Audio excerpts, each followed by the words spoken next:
And now on Who's Views, a Doctor Who fan joins JT for a little chit-chat.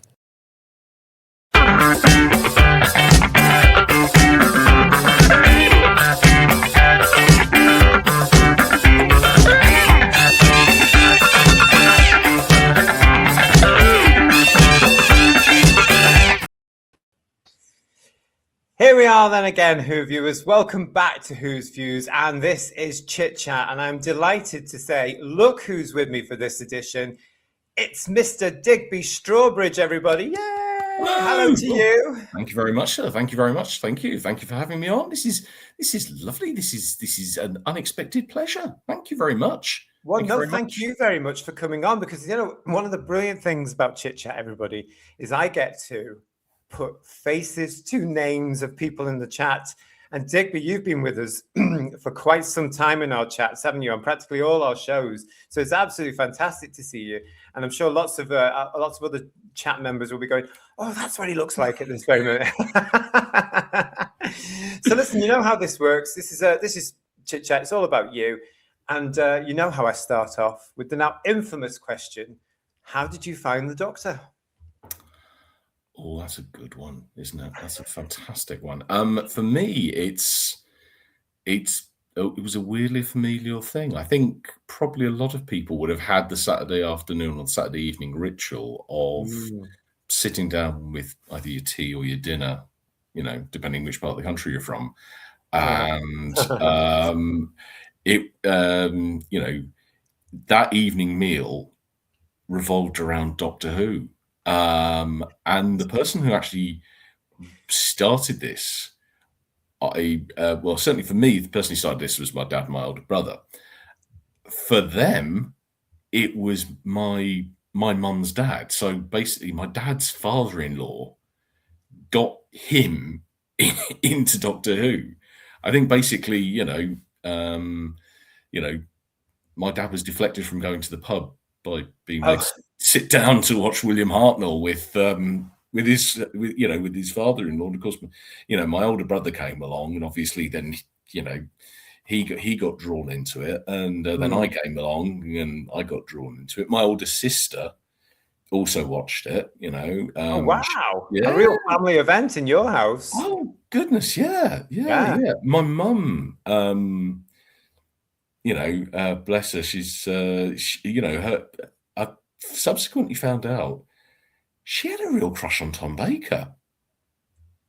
She had a real Tom Baker crush, and it's sort of like, that's so weird for sort of like finding out your mum has a crush on the Doctor, and it's like, what's going on there? So, but it was it was a family thing. We basically it circulated around Doctor Who, and I think it was I think it never engaged my nan. My nan was never very into it, but my granddad was. He was born in 1912, so when he was growing up, he'd probably seen stuff like Flash Gordon, Metropolis, and sci-fi. Thinking back, actually, sci-fi had a very big impact on him. My dad grew up in Bray, just outside Dublin, and they had the Strand magazine in big collected volumes in the local library. So being a little kid, has time, goes and reads like stuff like the Strand magazine. What's he reading in Strand magazine? Well, he reads the serialization of War of the Worlds. He reads the serialization of the Time Machine. So he sees, one of the things we always had the chat about was sort of like how the 1953, George Powell, War of the Worlds. Well, it wasn't proper. It's not Victorian England, is it? It's not. So, but he liked his John Wyndham. My dad, he liked his John Wyndham. He liked his Arthur C. Clarke. Loved the Twilight Zones. There's always been, my family background's Irish, so there's always been a tradition of ghost stories and telling tales and mythology and stuff. Yeah. But there's a love of the weird. And Doctor Who at its best, Doctor Who is its strongest. It really builds into that. you've been saying how much you're looking forward to getting your season 15 standard edition box set. Yes. Image of Fendal. Image of Fendal. What does Image of Fendal open on? It opens on Lammas Eve. Yes. You know, the old pagan festival of Lurgnasser. Lovely. There's a lovely occult strain running through 72. I mean, it's running there from the Daemons. It's we get it there in the Stones of Blood. Fabulous. Marvelous stories, great stories, and Image of Fendal's no exception. I mean, I've recently, Mrs. Strawbridge and I, we've been watching Terror of the Zygons, and fantastic little fantastic little story of horror and alien invasion, but it's got that lovely element of the Zygon presence. There is it's a presence in the village. People know not to go onto the moor. Yes, there's something weird out there. And God, that's a big old lift from H.P. Lovecraft. It's a big, it's a wonderful thing of sort of like to the pre-modern mind, they'd understand the Zygons as being demons, but we'd understand them as aliens. But either way, the message is, look, there's bits around here, there's stuff around here that you don't understand, and there's stuff around here, places around here you just don't go after dark.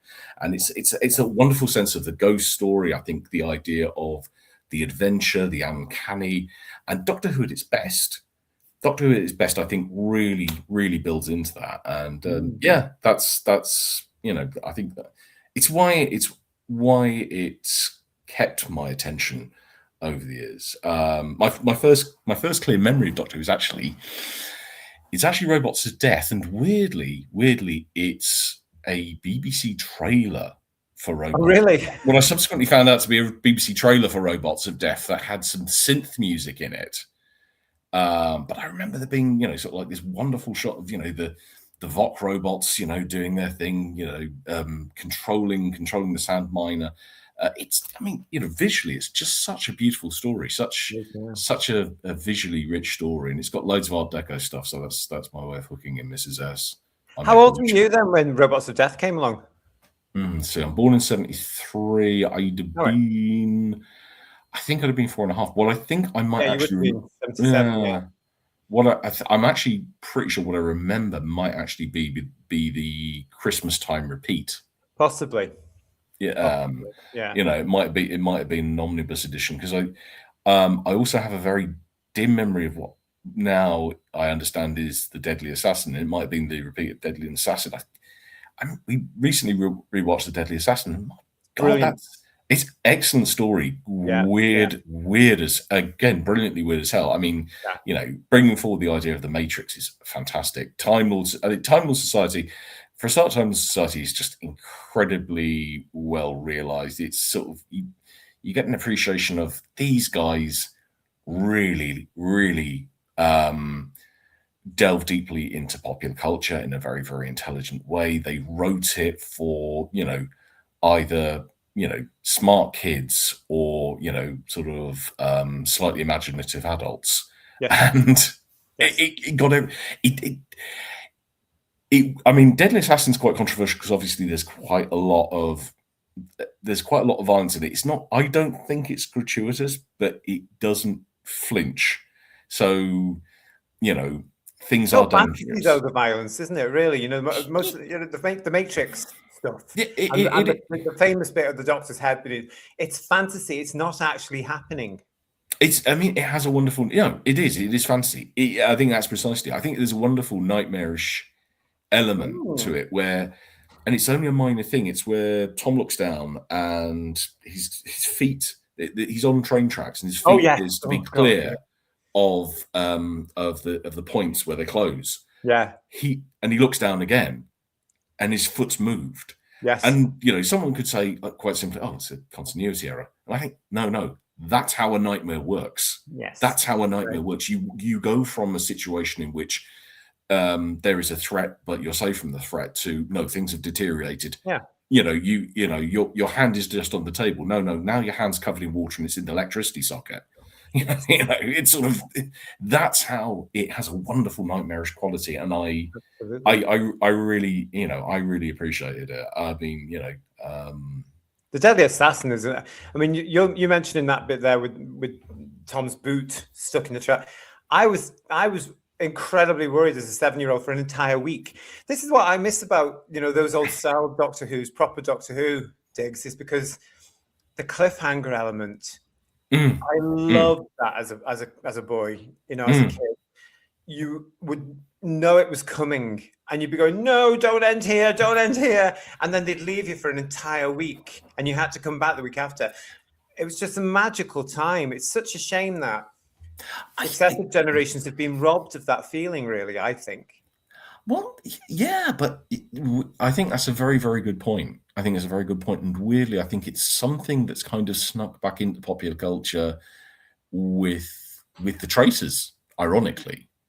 Yeah, you've got a point there. They end on cliffhangers, don't they? It's sort of like, I keep saying to my missus, sort of like, okay, so should we save up? She's saying, don't be ridiculous. It's literally everywhere. It's just, you can't look. We we'd literally open the windows and we'd hear who's out. So sort of like, if we couldn't do that, we can't do it. We'd literally have to sort of like, go into a cave for 12 weeks. We can't do that. So we're watching it week by week, and it is a it's a brilliant. I mean, it's a brilliant thing. The short run times. I wonder if sort of like in a way the Netflix shows, certainly the earlier seasons of Stranger Things, which I haven't seen my nephews have got into. Have they? How old are they? Right. Well, my eldest nephew. How old were they when they started it? Well, okay. My eldest nephew's 40. His eldest boy's going to be 17. But the kids got into it, I think, when they were kids. They were kids, but the thing is, all sort of like him and his partner sort of like sat them down and said, look, it's scary, if you have nightmares, we're gonna have to stop you watching it. And I'm like, oh no. My great niece, bless her, she's wonderful because she adores horror. She adores horror. We oh god, yeah, no. She we've got we went to a convention years ago in Olympia, and she was going up and she was sort of like, she was posing with the zombie, and these zombies are scary. They give me nightmares, and sort of like she's well, yes. I'm not. What can I say? I'm not as tough as a 6-year-old girl. It's true. Who is? Who is exactly? Yeah. They're mean those girls. But they sort of like she was posing with the zombies and stuff, and sort of like it's great. There was a guy there. Oh, it's great. I mean, this is the wonderful thing about fandom. I don't do conventions an awful lot, and this was actually, bless him, this was actually the insistence of my nephew and his girlfriend, and they said, come on, go to this, and go to this. So we got to meet this guy there from Belgium who uncannily looked like a 44 or 45-year-old Tom Baker. He was there, and I don't know if it was his girlfriend, or I don't know if it was just sort of like another convention mate, but there was a girl there dressed as sort of like Leela from season 14. There's brilliant stuff. I've been to conventions where the dad was dressed as Missy. I mean, bless him. This was back in the days when before the dark times, before Chibnall. But there was a young lad there, and he was dressed as Omega from the Three Doctors. Yeah, it was, and he was like only about 7 or 8, and amazing, his dad there was dressed as Missy. Obviously, a bit of people have a sense of humor. There were people, as two girls there. One was dressed as Fish Finger, the other one was dressed as Custard. Yeah, sort of. It's I mean, this is the wonderful thing that fandom always had, was buckets of creativity. And this, I mean, we get this now. We see this. I mean, I see this in the chat. I see this obviously on the panel with yourselves. Is people spitballing ideas about what could have happened over, say, the last 10 years in Doctor Who, and it's all infinitely bloody better than what we saw on screen. But that's possibly for later on. But yeah, so fandom, I think fandom has an incredible creative resource, and this is why I appreciate what you guys do here on WhosViews. It's brought back to life what was the fanzine culture that I saw in, say, the late 80s. I recently, sorting through papers and stuff, came across some old copies of the Frame. Oh, God, I feel old now. The Frame. But the Frame was brilliant. Because it was intelligent, it was informed, it was passionate. There was Do Much Bulletin, there was Private Who. But this was stuff that was all produced with a great deal of love. Okay, it was and it was well researched. It was basically fans. It was amateur in the best sense of the word. A couple of years ago, someone was talking how the word amateur fell into disrepute because it's actually from the French "to love." Right. It means for the love of the thing. It's not that you paid for it; it's for the love of it. And that's the thing that people, I think, dismiss about fandoms too much.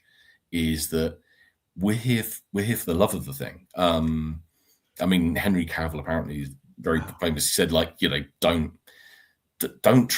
don't trash fans. Don't trash fans, because they're the people who are there and they love it. And there seems to be this trend across culture, and it's across you see it in sport, you see it in dramas, you see it in cult and sci-fi stuff. You also see it in politics, whereby it's almost the people who are in control of an organization or who are in control of any particular aspect of culture. Any people in those leadership organizations, there seems to be this growing and horrible disconnect between them and the people who like it. So you see it, you'll see it. Yeah, you see it in football teams. You get football teams being sold over the heads of local fans. You'll see it in politics, where people kind of get the idea that the governments don't represent them, that they're kind of almost out to bloody get them, and and obviously being Doctor Who, it was the canary in the coal mine. Everything you need to understand about 20th and 21st century politics, you get it from studying Doctor Who. This is my main thesis. Is basically, you could, Doctor Who is very much a timestamp, and it's a cultural mirror.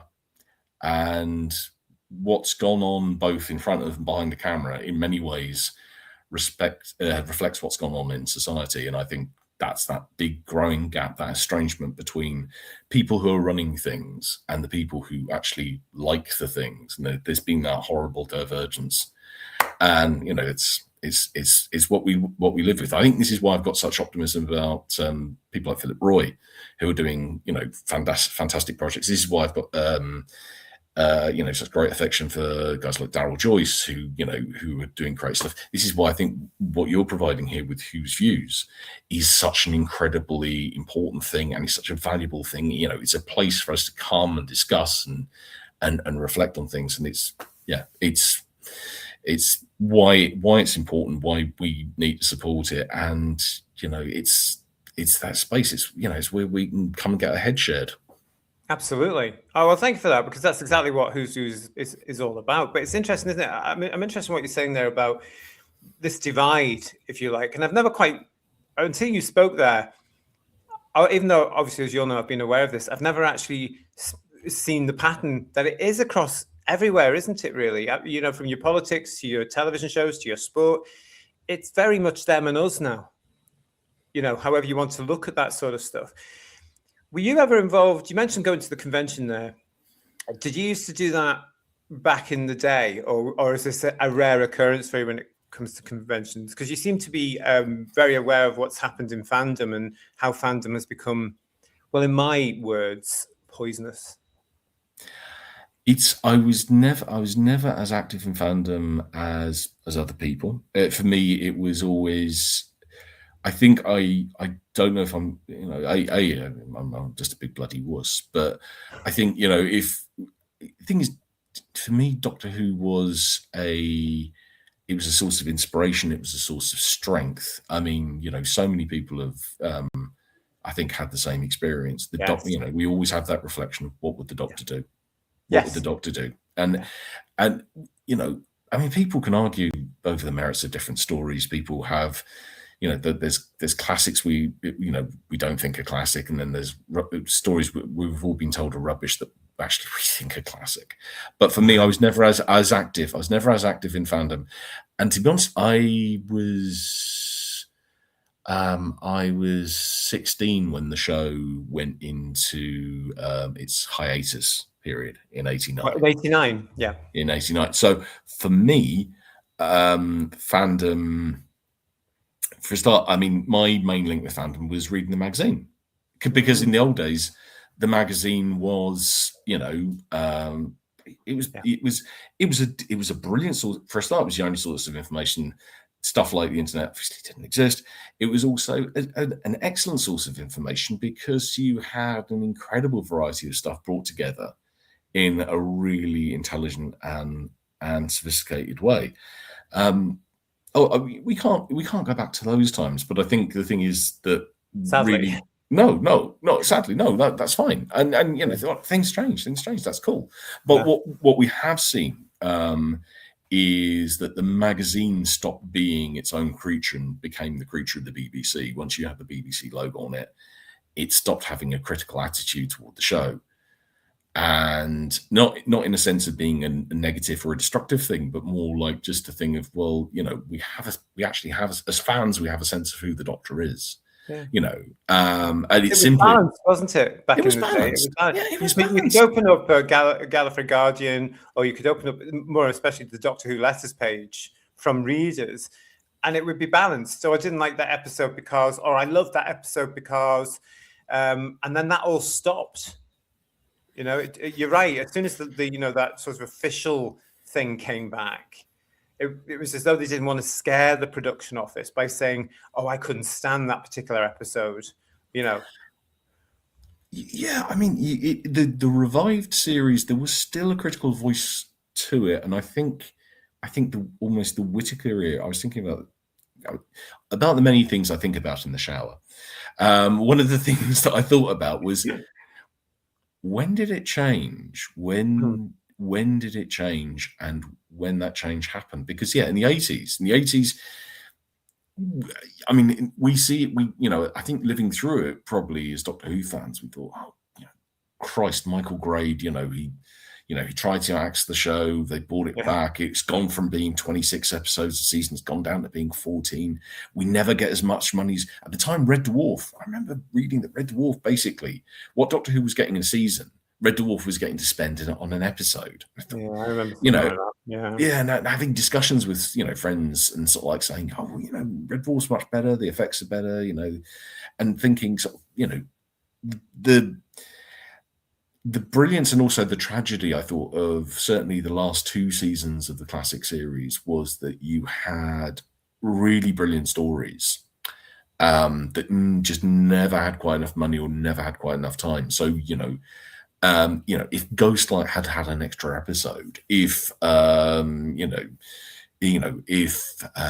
of Fenric had a bit more money, if we'd have just had more story, I'd like to have seen more stories with the Seventh Doctor and Ace, to be honest, because they were a wonderful pairing. They were a great pairing.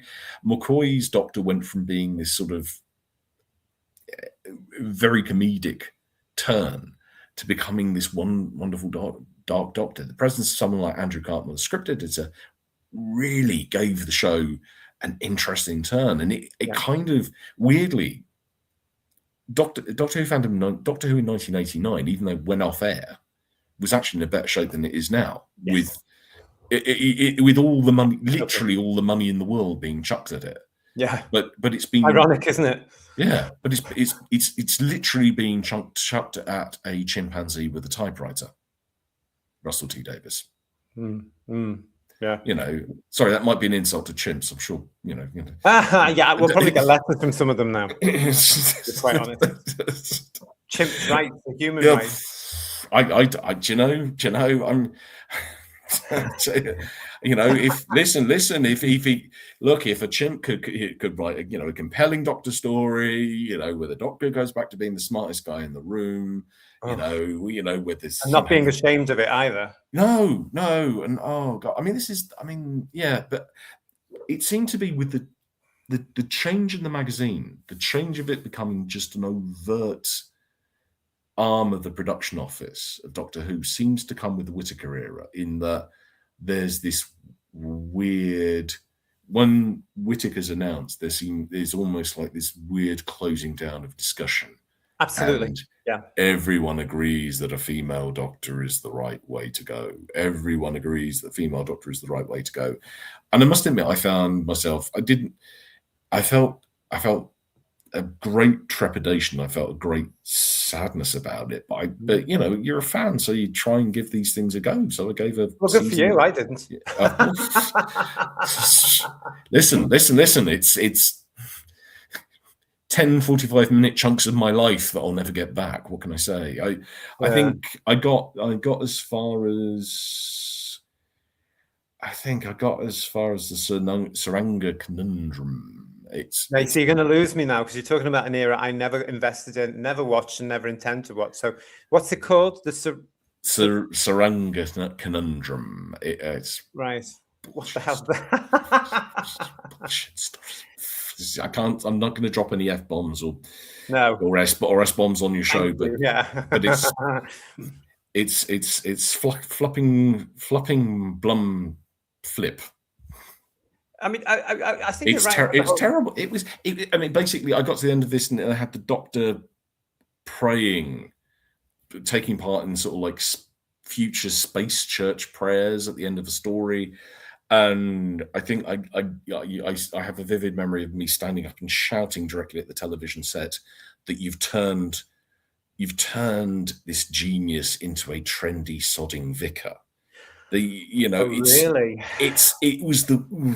It was grotesque, because you've taken the Doctor from being someone who was scientific to it was a dull story. It was a ridiculous story. I mean, you've had the crass identitarianism of Rosa. You had the weirdly pro-corporate message of Kablam. It was sort of.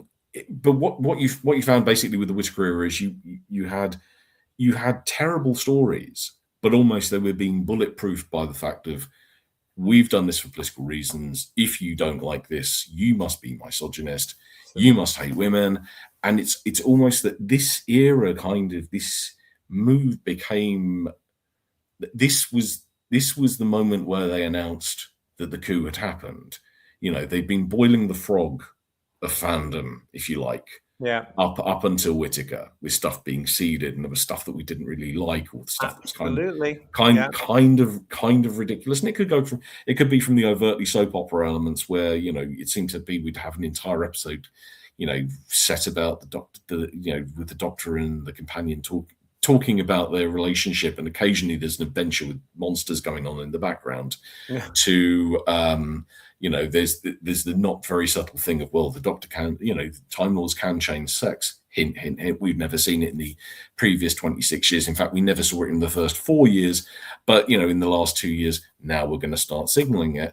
And it's almost like all those elements came together. Absolutely. It was all planned, wasn't it? That was what got me about it, Diggs, because, that whole thing where it goes back to the corsair in The Doctor's Wife. That hint. And even at that point, so early in Smith's tenure, I thought they're laying the foundations here for a gender change, which fandom does not want. The original fandom, and of course a healthy chunk of the fandom that came into it with Eccleston, didn't want that. The character was very much established as a male. So you get that bit from The Doctor's Wife. And then you get that terrible bit in one of the Capaldi episodes, which I can't remember, where for some reason they're back on Gallifrey, which I never understood, because I never understood how. And then the Chancellery Guard captain changes in from a bloke who we'd seen in Day of the Doctor into a female. And that was the BBC's excuse to say it's now established. It was one scene in one episode. Is that establishing something? Yeah, yeah. I mean, no, no, it's not. No, it's not. It, it doesn't. Yeah, it's sort of like there's no proper explanation. There's the idea that they can't find a decent reason for doing it, so they don't offer a proper explanation. Their excuse is to say, "Oh, it's always been like this." Exactly. The way around, and it's this quasi sort of this quasi authoritarian way of arguing is that rather than making a case for saying, look, you know, we think this is a good idea because we'll say, no, it's always been the case. We've always done things like this. It's the slightly, we've always been at war with Oceania. We've, Big Brother has always been on your side. Big Brother has always believed that you should go off the Labour. You should not notice it. You fans haven't noticed what we've been doing for 30, 40 years, and you lot are ots and ists and phobes for not seeing what we. Please do me a favour. It's nonsense, wasn't it? It's not good. It's not good. It's not good. And I think the interesting thing is a lot of the new fans, a lot of the people who jumped on in say 2005, yeah, a lot of them walked away. I mean, we know a lot of them have.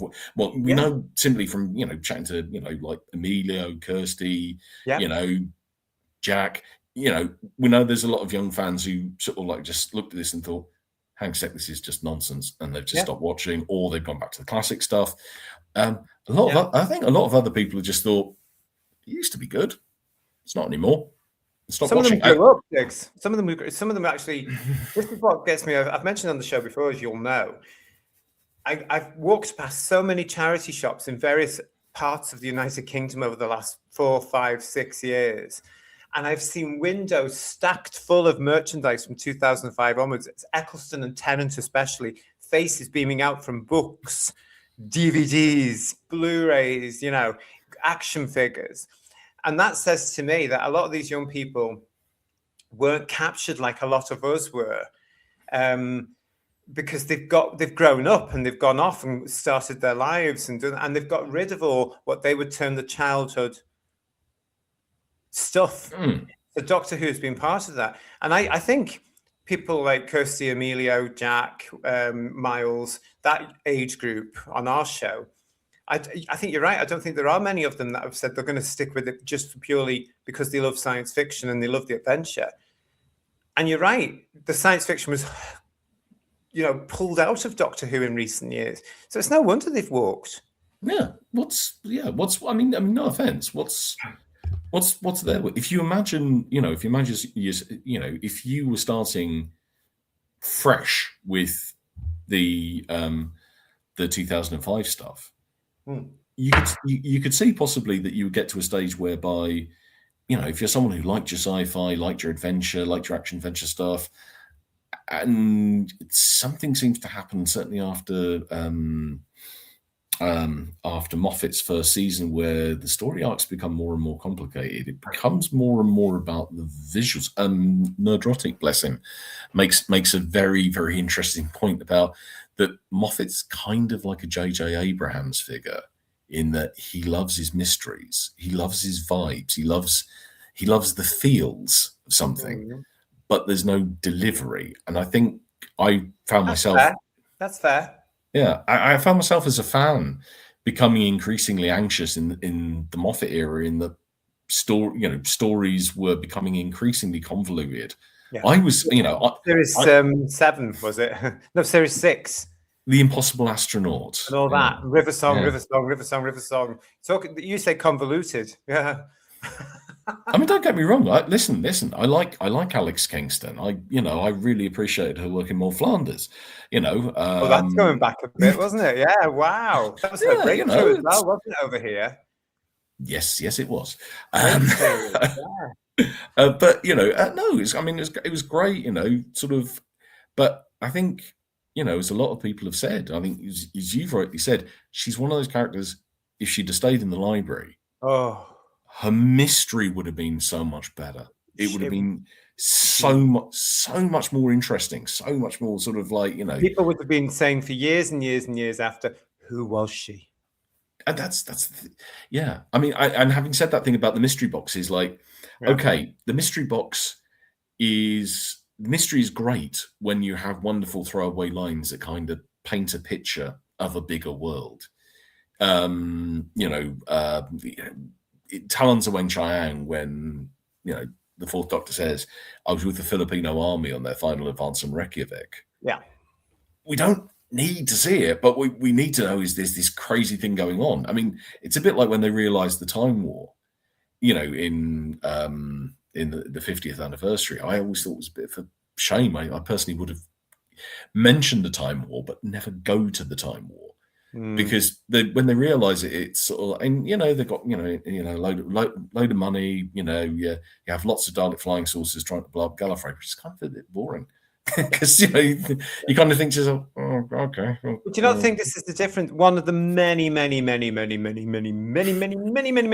differences between proper Doctor Who and the reboot Doctor Who is that you've just given us a beautiful example of Talons of Wen Chiang and the Doctor implying that he's had an adventure we've not seen.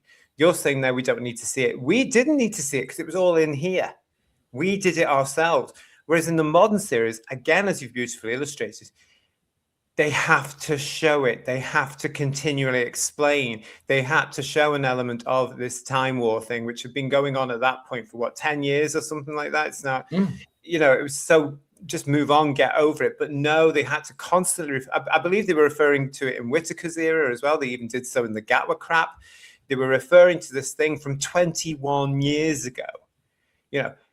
These elements, I think that's part of it, where it's such a shame now that they feel the need to show and explain everything. Doesn't it sort of take away from the audience's ability to decide for themselves?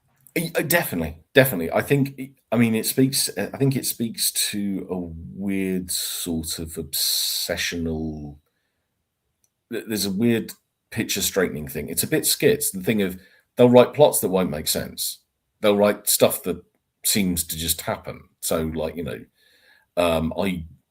I did not watch Shooty's 2 seasons of Doctor Who. Didn't miss much, I promise you. No. But I mean, stuff seems to happen. To quote the drinker, don't know, plot reasons. It's sort of stuff just happens. There's no rhyme or reason as to why that happened, or certainly there's no compelling reason given inside the thing we see on screen for it happening. Yeah. And yet, the most ridiculous throwaway thing they will put on the screen. It's almost like they think they'll have an idea of, this is a great visual. Wouldn't it be a great visual if you had a sky full of Dalek flying saucers and they're all shooting at Gallifrey? That would look good. Let's find a story where we make that happen. And it's sort of like, because they can, and just because you can, it doesn't mean that you should. Yeah, well, this is it. Yeah, I mean, it's almost like the bigger and the elaborate thing now, because you could do it through CGI, because you could do it because you've just been given more cash, and we've thrown we've thrown glitter at it, we've thrown gold at it, and therefore it will be magical. I mean, if the thing that you're trying to throw glitter at is still a pile of rubbish, it's going to be a really shiny pile of rubbish. It's still going to be a shiny pile of rubbish. You're not going to turn it into some, it's not going to become a great work of art. And I think, I think it's sort of, there's almost the sense of, there's a mindset, as you rightly say, the classic series had plotting, it had structure. Yeah. It meant stuff. You could create a world, you could hint at things brilliantly through throwaway lines. You could, or sometimes simply by suggestion. There'd be sort of like dark reference, wonderfully dark references to, just thinking back to the Dalek invasion of Earth, when they talk about sort of like the majority of humanity being wiped out by disease. Yeah. We didn't need to say that, but we didn't need to see it. But what it did establish in our mind is that, this is the Daleks. They are incredibly ruthless. They will use chemical weapons to wipe out and weaken an opponent. So, you have some sense that this is an enemy the Doctor Who is facing, who is ruthless, who's technologically advanced, actually probably technologically in advance, certainly of humanity, and who will stop at nothing to achieve its goals. You didn't need to see sort of like, footage of people sort of like, feigning a fever and falling over. You didn't need to see that. And as you say, and quite often when you don't see stuff, but it's just hinted at, it's much more effective. There's a wonderful image in the invasion of, I think it's the invasion of, it's when the Cybermen turn on the the mental control, the psychotropic control thing, and there's an image of an abandoned handbag, some change, and a bottle of milk, and it's just an image, and it's just a very shorthand image, but it's a really, really smart way of sort of like saying, this is a real life. This is an ordinary life. This is the life of something. This could be your mum. This could be your sister. This could be you. And it's an ordinary life. And it's been stopped by this alien invasion. The other great one is the in the Silurians, where I think it's Jeffrey Palmer's character who's infected and arrives at Marrowbone Station. This is highly infected, and what you see is the emergency services converge on the station. And it's with the chilling realization that the people who are converging to rescue this person themselves will become victims. Yes. They've got no protection. It's not stated, but it's just that wonderful pull away image, and suddenly realizing, they're doomed. They're doomed. And it could be achieved. It can be achieved through words. So it could be throwaway lines about alien worlds and alien adventures, or it could be very subtle images of people rushing into a situation in which they haven't got a bloody hope in hell. Absolutely. And it basically, the people who were doing the classic series could do really intelligent storytelling, and it seems to be a lot of the times in the new series, not exclusively. There are good stories in the revived series that I'd still say stuff like the Impossible Planet and the Satan Pit. Yeah. That's a standout, great story. I really appreciate one. Midnight is actually, it's Russell T Davies, but my God, he actually managed to write something good. What in God's name has happened to that man in the intervening 10 years? It's a great question. It's one that we're all asking, isn't it? Because as we've stated so many times on this channel, he's a different man. And he seems to have forgotten everything you've just said there about the original, proper Doctor Who and the magic.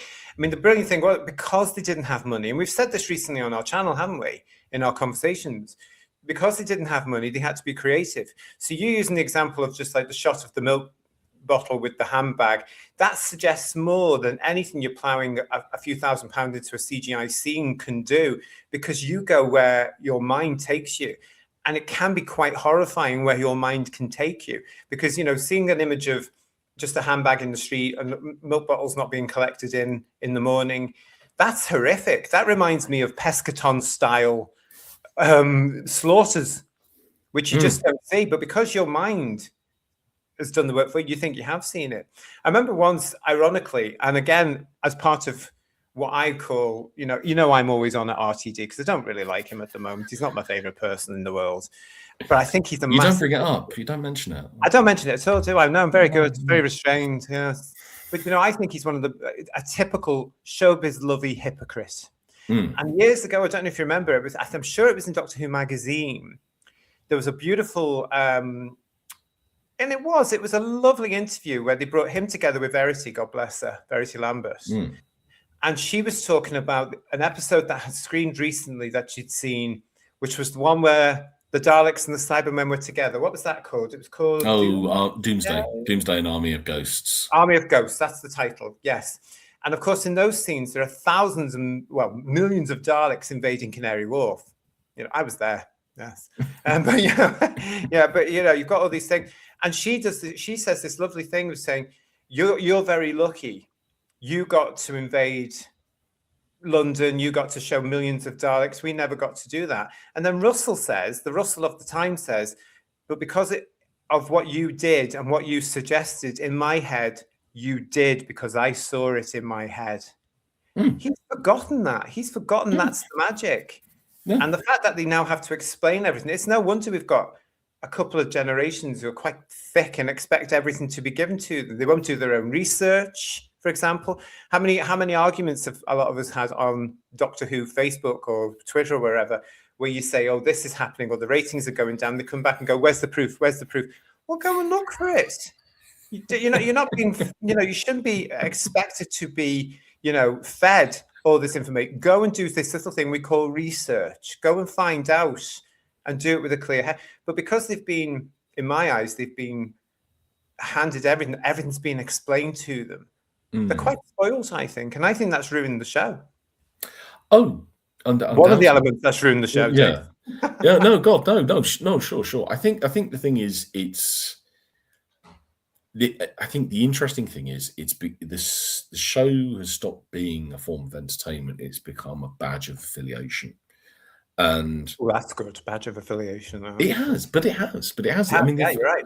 Because the fascinating, I mean, this is why I go back to the Whittaker era and it being, it's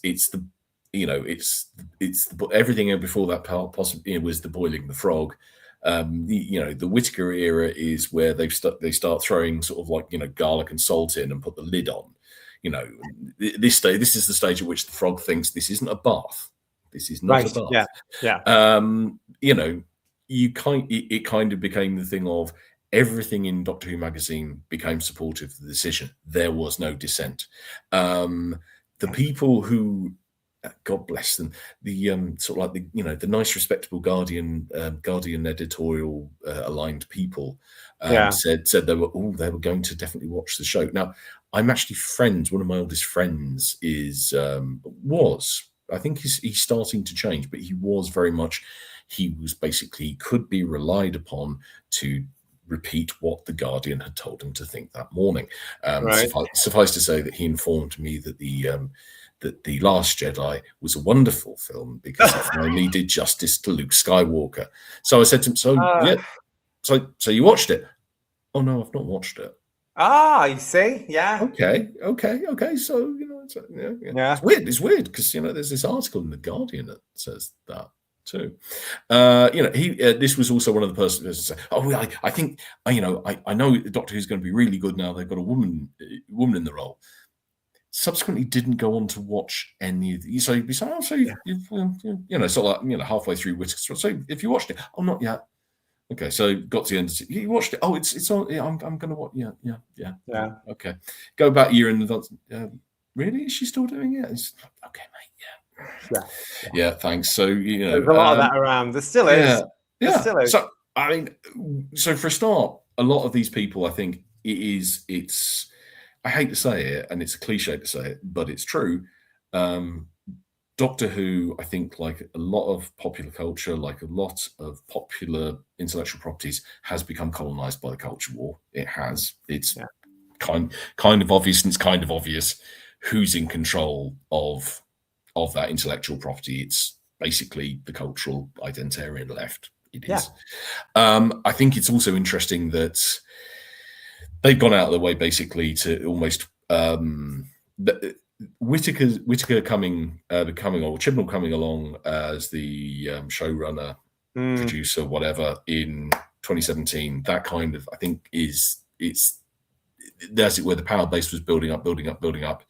The Chibnall era, if to borrow, it's the end of Andor season 2 moment, if you like. It's the Empire has shown its colors. There's stormtroopers everywhere. The Imperial flags are out. The Senate will be dissolved. And by the way, we've got this armored battle station. I mean, in the case of Chris Chibnall, the armored battle station is his timeless child. Which has a huge, and speaking of easily detected weaknesses, the timeless child obviously has, it's got many easily detected weaknesses. But it's almost like that's it's all, if we can understand what's happened to Doctor Who via the Star Wars franchise, it's that moment. And I think then after that, it's sort of, people didn't need to watch it as such. They just knew that if they liked it, they were saying the right things.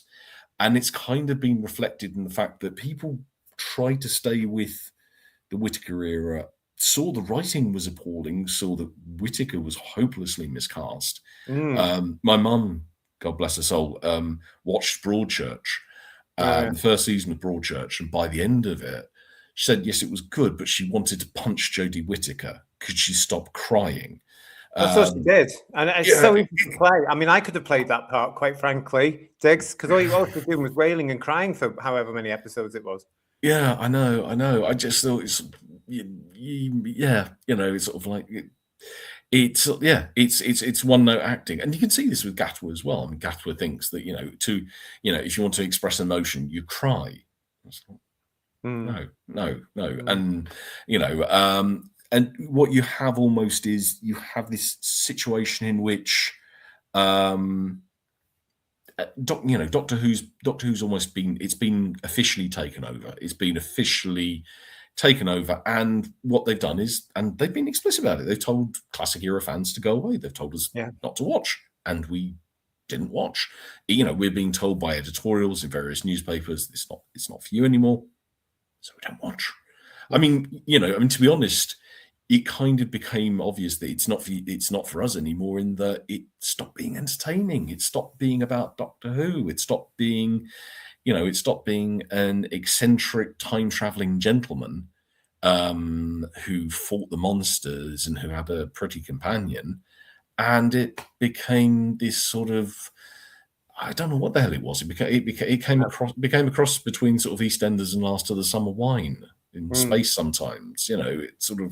It seemed the plotting was weird and slow.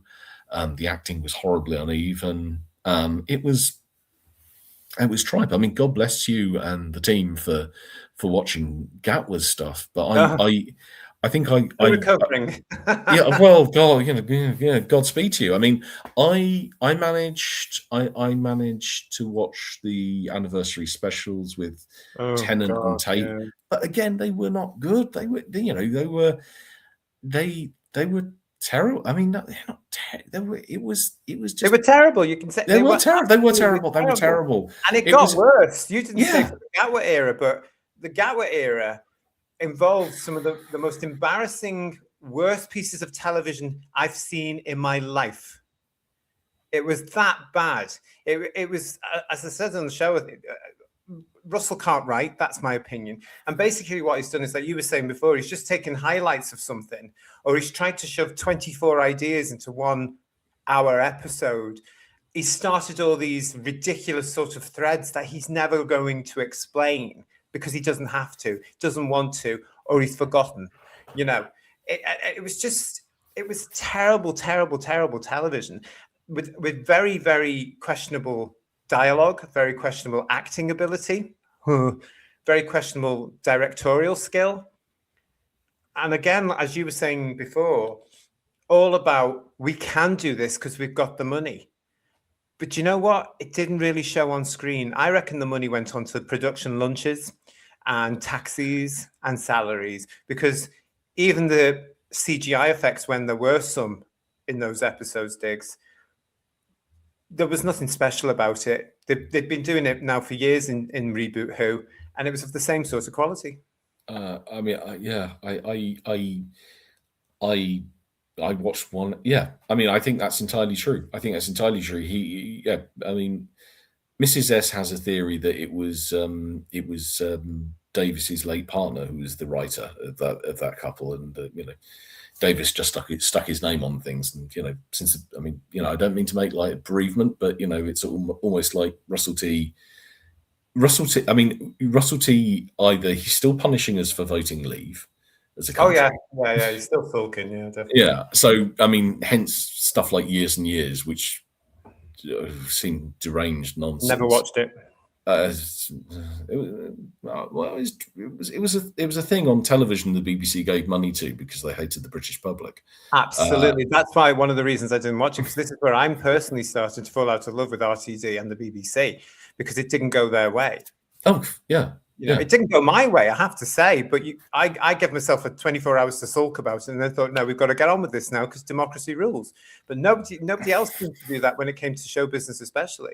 So I never watched that one because I just knew what it would be about. And I knew that he was going to be applauded and lauded by the showbiz lovies. Oh, this is brilliant. It's wonderful. But I've got the same feeling that it would have been exactly the same thing as he wrote in 1999. The thing with the guy who won the lottery in Wales, the thing that's coming up this year, 2026 for Tiptoe. It's the same sort of stuff. He's even shoehorned it into Doctor Who. If I saw Jackie Tyler one more time, I was going to be sick because I'm so sick of hearing about Rose Tyler's bloody family. Do you know what I mean? And then that carried on. We got it with Amy. We got it with Clara, all that nonsense there. You know, I believe it carried on into Whittaker's era. And we certainly got it with Gatwa, with the whole continued storyline of adoption. And oh, what the hell? That's not science fiction. Well, no, it's sort of like, you know, it's you know, I mean, this is the thing. It's like the reason why, as a child, I loved Doctor Who was escapism. It was you were going off and having an adventure. The one thing and this is why I think actually, certainly the way Whittaker's Doctor was portrayed didn't work, is that you didn't have a Doctor that promised escapism. You had effectively what was a sort of a humorless babysitter.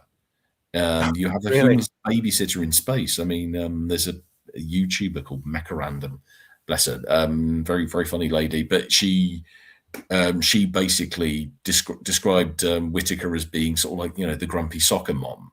You know, for using the American anachronism, it's the mum who drives you to the sports game, and the mum, you know, the mum who picks you up, and sort of like, you know, it's basically the angry woman who's been made the pool driver on this occasion, has to pick up other people's kids, and sort of like, and it's sort of like it, but even with less gravity than that. And that I mean, when Whittaker was talking about her meaning family.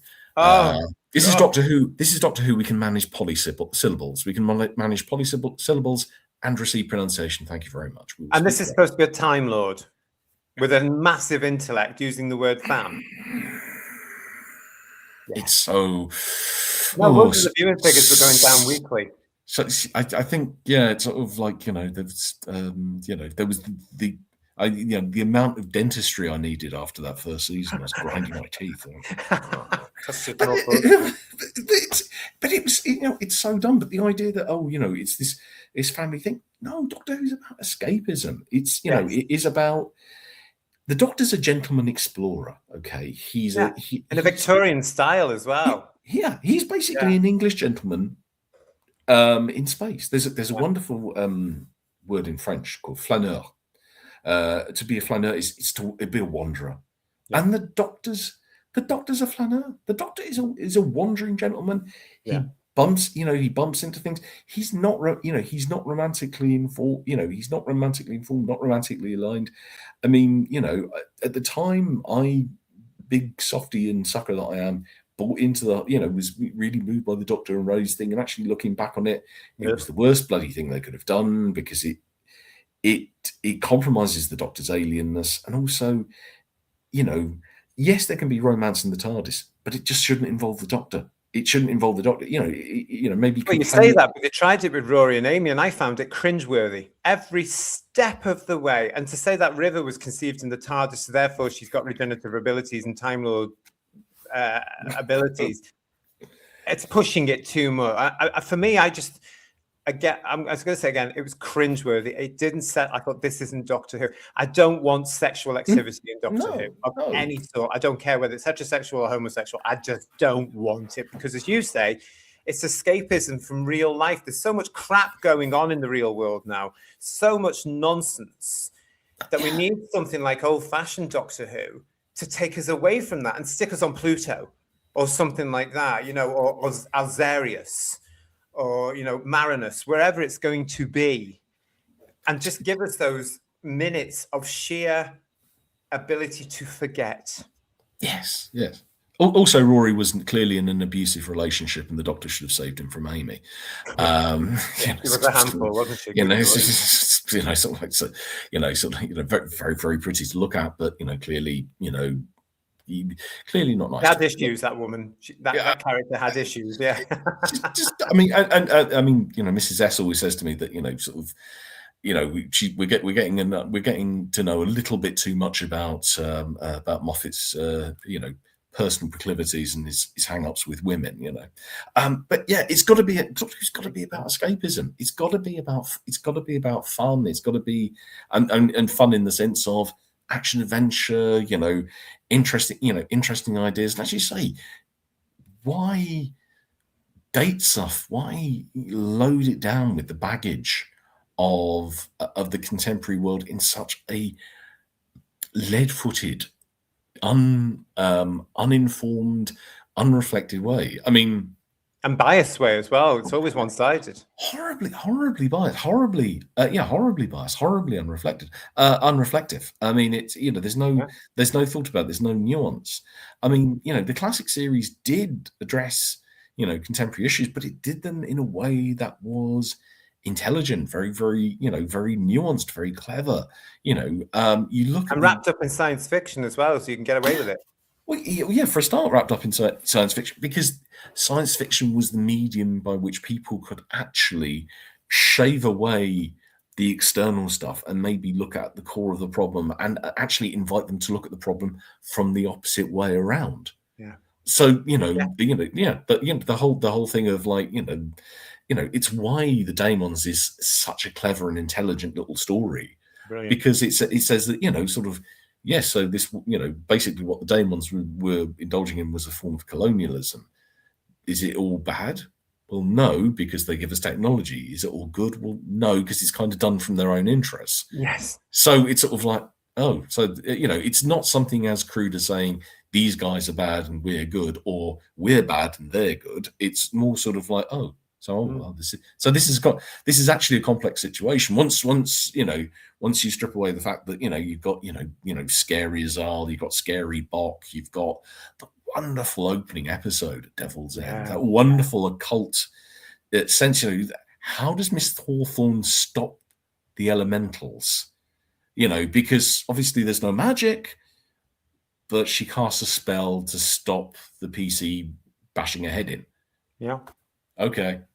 Well, What, you know, it's great though. It makes going sense, doesn't it? Yeah. It's a great story. It's a great story and wonderful season. It's these sorts of examples that you're giving here. And we're talking about the element of new fans that came in with the 2005 series.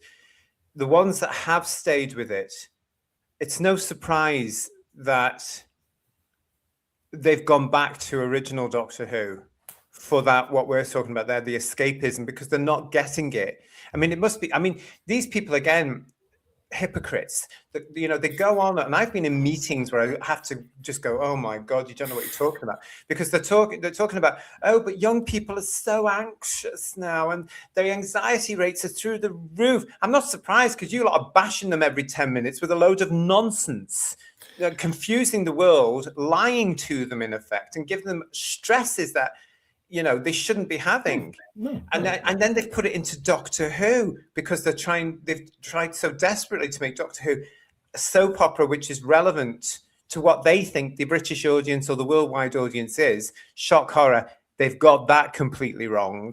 So it's no wonder that these young people that have come in with have got so depressed with the thing that they've gone back to the original Who, which is why it's doing so well on iPlayer, and why, of course, we see every single limited edition or standard edition of the original Who in the charts for years. And we were talking about the standard 15 standard edition, which, as we're recording, is coming out. That's still in the top 10 of the Blu-ray charts on Amazon. And it was announced in September. So it doesn't surprise me at all. But what about you? Are you surprised? No.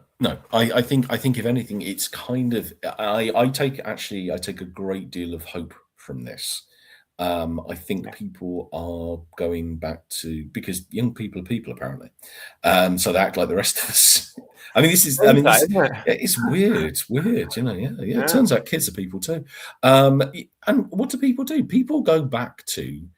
They go back to the sources. You know, they go back to the original sources. They say, okay, well, I like that. I mean, you see that in music. You see that. Yes. I worked with a young lad who was a Doctor Who fan, and bless him, he stayed around for the Gatwa stuff, Ooh. and he you know, he might. I mean, he's in his late 20s, and he was saying to me, look, he said, I really wouldn't bother with it. It isn't good. It's sort of, but what I was doing with him was lending him the classic series stuff. And he was, because he was saying to me, I think it was during the Zygon inversion story. Yeah. And he was asking me about, if they're saying these creatures have been Doctor Who before. I remember them from 50th. Obviously, I haven't seen the classic series. I said, here's the term of the Zygons. Yeah.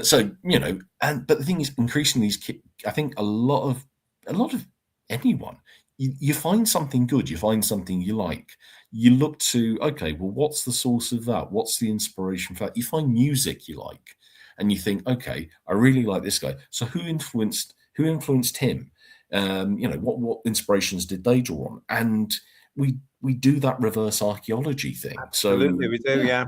So, I mean, you can see this in season 13. There's season 13. It's a cliche to say, but it's true. Season 13, classic Doctor Who. It's got a big love letter to the Hammer horror films. Yes, it's of a course.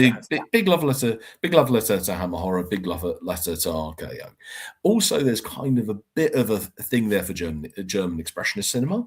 Okay, so Cabinet of Dr. Caligari. There's there's elements there. I think of the Golem.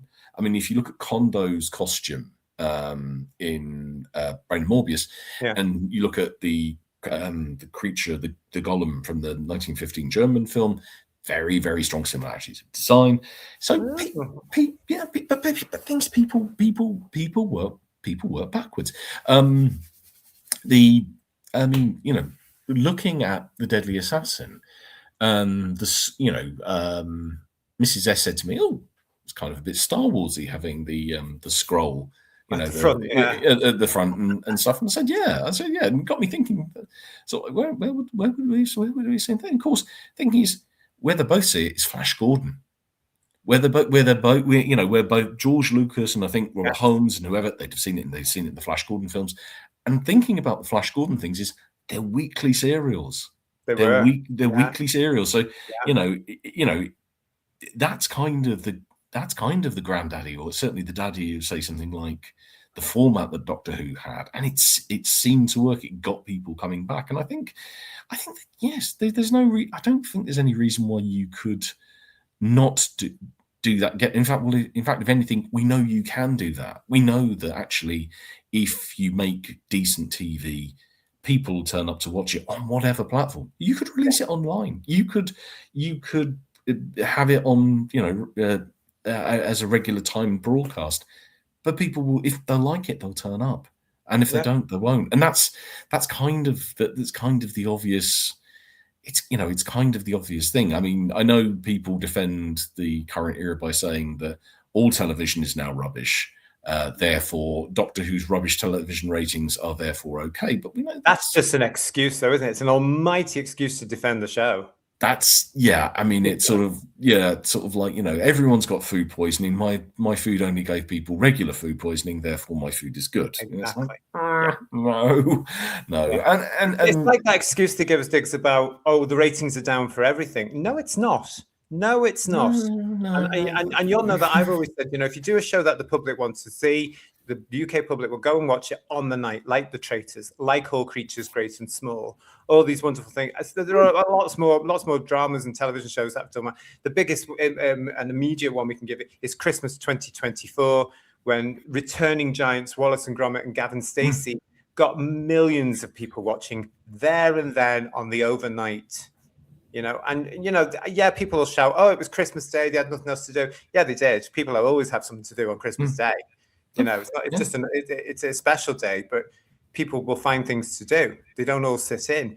But for those two shows, they did. Yeah. So it's a bit hollow, isn't it, when you get these excuses coming out? And they are excuses to try and justify Doctor Who's continuing existence on the air, which we now know is purely about money.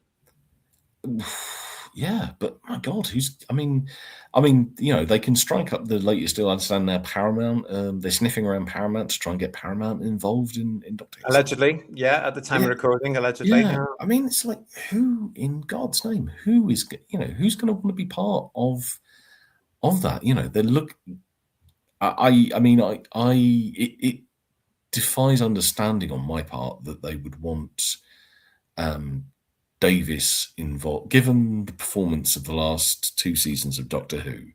Yeah. It is staggering to imagine they would want Russell T involved in this, because whatever his skill was, it's gone, it's departed. He's, this is a man who's clearly warring with life and the viewing public in particular. I've joked that to Mrs. S that these last 2 seasons of Doctor Who felt like the punishment seasons. It's like, we turned, basically there was a huge dip after that initial peak with Whittaker, and it just from the first week, to be honest. Yeah, and it was sort of like, gradually. It just, I must admit, I think I got to the end of Whittaker season. I just thought, to hell with this. I'm not watching it anymore. This is,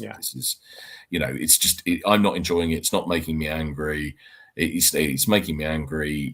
I kind of thought maybe, there's that sense that and this is no disrespect to Sylvester McCoy. When they cast Sylvester McCoy, I initially, season 24 is a classic era fan, sort of like having gone out on highs, like stuff like season 21, the wonderful darkness of sort of like Resurrection of the Daleks, or Caves of Androzani, and to think that within 3 years they're doing stuff like Paradise Towers, and it's like, this is very hard to take. And then you get Dragonfire, which is kind of a bit spacey and a bit scary and stuff, and then it comes back, you get this wonderful resurgence of something like Remembrance of the Daleks, which is a fantastic story. And, I think stands up actually as one of the best 80s Daleks. I think for me, it's the best Dalek story of the 80s. Right.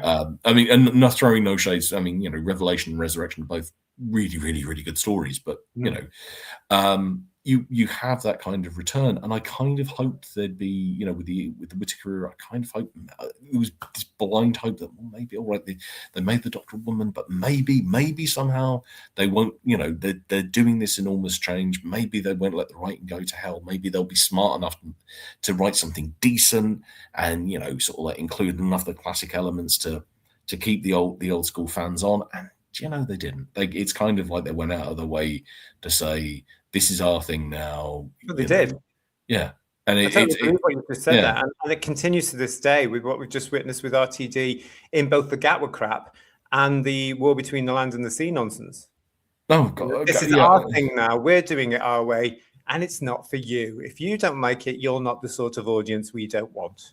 Yeah. And it's almost like he's taken the thing that belonged to everyone and he's made it for him. Oh, totally. Yeah. But what's weird is that it's, in a way, it's almost sad. It's like the child who takes the ball away that everyone was playing with, and it just kicks it around the field on its own. Yeah. Eventually, it might actually, if it's got any sort of compassion, it might realize that it's lonely and it's kind of sad, and there's no one to play with it. But I don't think they will, because they're not learning, are they? They didn't learn from the Whittaker era and the massive failure of Whittaker and Chibnall, and they continued, and they didn't have the opportunity to course correct with RTD and Gatwa for the simple reason it was all done at the same time, back to back, those 2 series. And then we all know the mess at the end of it, and Gatwa going and all this sort of stuff. But they're not learning from the mistakes because they're all surrounded by their own sort. They're in a bubble. And it's like an echo chamber, isn't it, really? They are right. The rest of us are wrong, and they will continue. This brings me on. We're nearly come to the end of our time for this show. No, don't. I'm going to ask you on this subject. Are you going to be around for the 2026 episode? Or on top of that as well, what are you expecting to hear this year when it comes to the production of the 2026 episode? I honestly don't know. Part of me Part of me is thinking it's like going back to look at the remains of a car crash. You know, I don't want to do it. It's just going to make Yeah. you sad. It's like when you hear of an old friend who's sort of like, fallen into drug use or something. Or sort of like it's sort of they've in your head they've kind of died, and you're basically you're holding on to read about their death, really.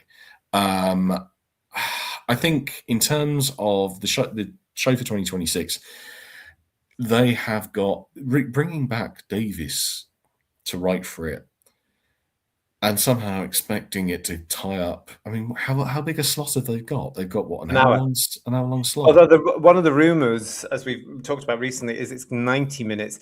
I don't think they're going to give 90 minutes to Doctor Who on Christmas Day when there's no audience. Well, yeah. I mean, can they afford to lose viewers like that? Can they afford to produce 90 minutes of Doctor Who? That's the other thing, because the money's coming at this point as we're recording, all from BBC Studios. They're going to need to keep some sort of resource around this year. I wonder, are we going to effectively have a clip show then? I wonder, are we effectively going to have a clip show? That's an interesting idea, yeah. It's almost he's going to cobble something together from previous adventures, and they'll go back to classic era stuff, and you'll be going, and that will be the hook to draw people in, sort of like, the Doctor, the Rose Doctor will be jumping into, we'll see her appear on Skaro in between scenes of the Daleks, or we'll see her appear in sort of, the Carnival of Monsters or something. It'll be some nonsense like this, and they'll try and cobble stuff together out of that. Or I don't know. I mean, to be honest, I think the kindest thing, and we've all, I think a lot of us have said this, is that just let it rest for 5 years. Let it rest for 5 years. Let Pete McTee go back to, I don't know, making donuts or whatever it was he did in a previous life before he made shapes on paper. And likewise, Russell T Davies, he can go and run off with the age-appropriate waiter that he's met. Really 27. The man's 63, 27. Sorry, but he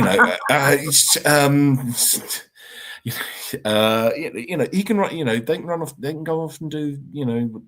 They can go off and do their things, and leave Doctor Who. Let Doctor Who come. Let Doctor Who come back as a very clever, intelligent cult show, even, and then maybe let it come back then to an audience that is up for action and adventure, and maybe it doesn't have maybe it doesn't have a future on TV, maybe it has maybe it has a future on the net, maybe as weekly release things on the net, doing sort of like little 30-minute episodes every week, where it's something fun and creative like that, but keep it away from the tavern goons. Keep it away from the big battalions. Keep it away from the destructive media-connected fandom who want to turn it into bloody agitprop. That's its long-term future. Its long-term future is with creative, imaginative people who love the stories, love the shows, and love storytelling, actually love storytelling, and want genuine escapism. Its immediate future, God alone knows. I mean, as you say, I think to be honest, I don't want to see what Russell T Davies does, because I don't think the man has anything interesting to say anymore. And he's insulted the fans quite enough. He's insulted the viewing public quite enough, and he's insulted the memory of the Doctor quite enough. And a period of silence from him would be really, really beneficial all round. I think the other thing we might see is it might come back as these limited sort of hour-long Sherlock style episodes. But to be honest, that isn't going to capture the public's imagination. It's not the sort of television that does well, because it's a family adventure show, and it needs to have a certain pace. It needs to have a certain dynamism. You know, you can't. It's not Inspector Morse. It's not a long, slow tone piece that you'd sit down and sort of like, you know, sit down on a Sunday evening. You know, it's what my missus calls the gentle murdering. Section of TV. It's gentle, nice murdering. There's beautiful. It's the old Agatha Christie tropes of sort of like, you know, these nice people, these polite people. Yes, someone's going to get killed, maybe two people. It's going to be somewhere really nice. You know, it's going to be, yes, the murder was horrible, but my God, what a beautiful house.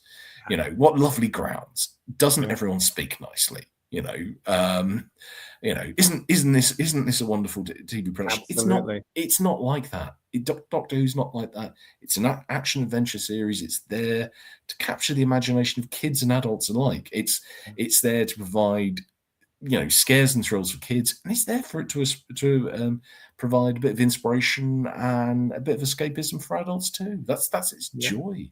You know, that's the joy of it. And if you know, if you can't do that, don't touch it. Don't touch it. Totally agree. Totally, because they've certainly, even down to the format, they've turned Doctor Who into something it wasn't or isn't. And I totally agree with you. You know, I do think that the easiest route for them to go down is that 3 or 4 1-hour episodes a year, because it's cheaper than producing 13 1-hour episodes a year. But I would love to see, and you know, I'm a real supporter of the fact that you know, I think a weekly 30-minute episode is the way to go. Oh yeah, I think so. It's you know, it's the format it works best at, and people can binge. I mean, you know, people can binge watch later on if they like. That's fine. I mean, I know people say now that, you know, we can't prove that Doctor Who's a viewing's disaster. We have to wait until the month views and stuff. And to be honest, I think that's bull, because, you know, as Bedwyr has clearly shown, as you've always maintained, make it good and people will tune in. And as Bedwyr has shown, the majority of viewers are people who actually turn up on the night and watch. Absolutely. You know, it's got, I mean, you know, okay, there's the opportunity to say you were busy on a Saturday night, you'd watch it on iPlayer when you got in from the pub, or, you know, you watch what, you know, you watch it again on Sunday morning. Usually what a lot of us did when it was good was we'd watch it on Saturday and we'd probably watch it again on Sunday, because, you know, we're fans. We want, you know, we want the continuity. We want to see, you know, oh, you know, how, you know, where's that plot thread going to go? What's going to happen with him? You know, I mean, people are watching the bloody rewatching the Traitors. You know, absolutely. Yeah, no, people are rewatching the Traitors. People will rewatch if it's good. I think, you know, as you guys have said, if it's good, people will tune in. People will watch, as you've rightly said, as Bedwyr's very correctly said as well. Yeah. The majority of people watching will watch on the night, and you know, I think the simple hard truth is that, you know, what Russell T Davies has done now in this last 2 seasons of Doctor Who is he's effectively undone any of the good work he did in 2005, bringing the series back.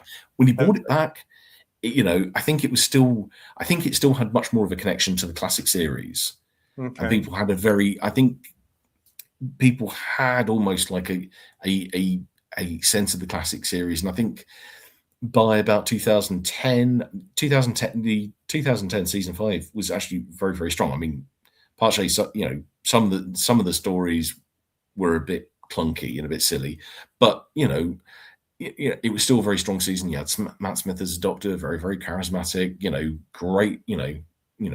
Great channeling Pat Troughton, but you know, that's no bad thing. That's no bad thing. All right, that was great. Yeah. And then, you know, and Peter Capaldi. I mean, you had Peter Capaldi's Doctor, who I thought was a wonderful Doctor. I actually would like to. I mean, Missy's character, Michelle Gomez, is a fantastic comedy actress, and I love it. If you ever get a chance, there's a program called Psycho Bitches.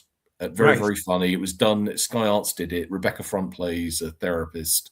And there's a revolving cast of character actresses who play people from history. So you have Sharon Horgan plays Bodicea. You have Jack Whitehall playing Princess Diana, very short cameo, but very, very funny.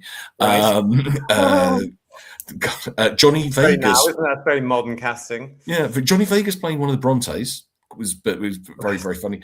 And you had Michelle Gomez playing Mary Queen of Scots, but she was playing Mary Queen of Scots out of Train Spotting.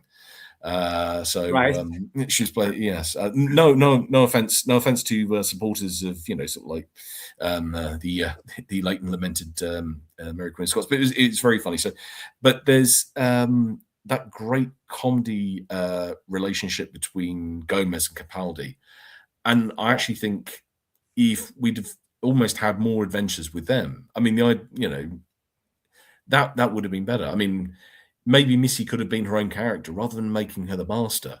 Oh, totally. I'm more for that. Yeah, just make her a Time Lord villain. Just make her another villainous, crazy Time Lord. It's all these, again, it's an example of them having to continue continuity. It was another paving of the way for a female doctor, because that's another time when I went, oh, here we go. She's on the way, whether we like it or not. They're going to shoehorn this in. It was so bloody obvious. The problem was that Missy was more popular than the female doctor because of Michelle Gomez as being a superb actor, and making it her own. That's why she should have had her own character. She should not have been playing the master. It should have been the guardian of the Neversphere, as she was promoted to be. I was so excited when I saw that. I thought, that sounds really mysterious. It's very Doctor Who-y. What's this going to be? If they kept it at that, but oh no, they had to do the gender thing. Get off, get a grip. But I think you're absolutely right. I think Russell himself has absolutely destroyed his own, within fandom, that is. He's destroyed his own achievement. Hasn't in the media, because they're always going on, as you know, when we read things out on headlines, it's always Russell T Davies, the man responsible for the huge success of bringing back the Doctor in 2005. It's 21 years ago. Get over it. Get over it. It's moved on. He's also killed the character since then. Let's focus on that, shall we? But I think you're absolutely right. Yeah. I think you do hit a very good point there. It does seem that the media is kind of trapped. They're trapped in that wonderful bubble of trying to remind you. Yeah, so like I think there's a lot of people in the media that they're that the early noughties was their happy place, the early to sort of like mid noughties was their happy place, and they'd like the world, not for obvious reasons, they'd like the world not to have changed since then, because obviously their ideas of how things should have gone have kind of evaporated. Yeah, I've been rebelled against by those of us with common sense. Yeah, they said, what you're taking exactly? Which pill did you take from the Matrix? No. Listen, Digby, I could talk to you for hours. I really, really could. Thank you. Well, come back. Oh, well, yeah, no. Well, listen, I'm more than happy to. Really flattered to be invited on, JT. Really enjoyed the chat. As I say, love what you guys do. Yourself, Third Doctor Ian, Paul, the Digression Brothers, or the Tangent Brothers. The Tangent Brothers. Call them the Digression now from now on. They could be collectively known as the Digression, and sort of, but the Doctor Who story there, isn't it? We want the Digression. Well, yeah, well, but they no. I mean, like, the thing is. I mean, you guys do a brilliant thing. I mean, we have wonderful, brilliant, the brilliant and acerbic Kirsty. You've got wonderful analysis from Bedweir and from Emilio. You've got the wonderful heart, the experience. The wonderful, heartening experiences of people like Jack, who talk about the meaning of the show for them, the importance of the show for them. Yeah. So I think what you guys do, you provide a wonderful headspace for us as fans. Thank you. And it's it's lovely. It's this cool, it's this. Well, you can definitely cool come back on. No, you can definitely. But listen, thank you for all your support. No worries. I really mean that. My to pleasure. the channel and also for myself as well recently. I really appreciate it. Thank you so much for keeping in touch. And thank you for all your involvement in the chat as well and being part of the shows. It really, really means a lot to me, and I know to the guys as well. So thank you so much. I've really enjoyed this chit chat, as I do with all of them. But definitely, we'll have to get you back for a review at some point and see where you're up to. Yeah, fantastic. If you would like to come onto Whose Views Chit Chat, you can do what Digby did. You can use our email address, which is whosviews1@gmail.com. Come and have a chat. Come on, come and tell me what your thoughts about Doctor Who are. It's just thee and me and a cup of tea. You don't have to worry about anything. Again, to Digby, thank you for coming on. Great show. From Digby and myself, thank you so much for joining. Give us a thumbs up. If you're new to the channel, please subscribe to the channel. If you're not new to the channel, please make sure you are still subscribed to the channel. Can't believe I have to say that, but we do. There you go. And yeah, leave a comment for Digby down in the comments box. He'll be looking out for you. You'll see him in the chat as well in future, I am sure. So from him and from myself, ta-ra, everybody. Thanks for joining. We'll see you again soon. Ta-ra, everyone. Thanks, Thank Dig. you, guys.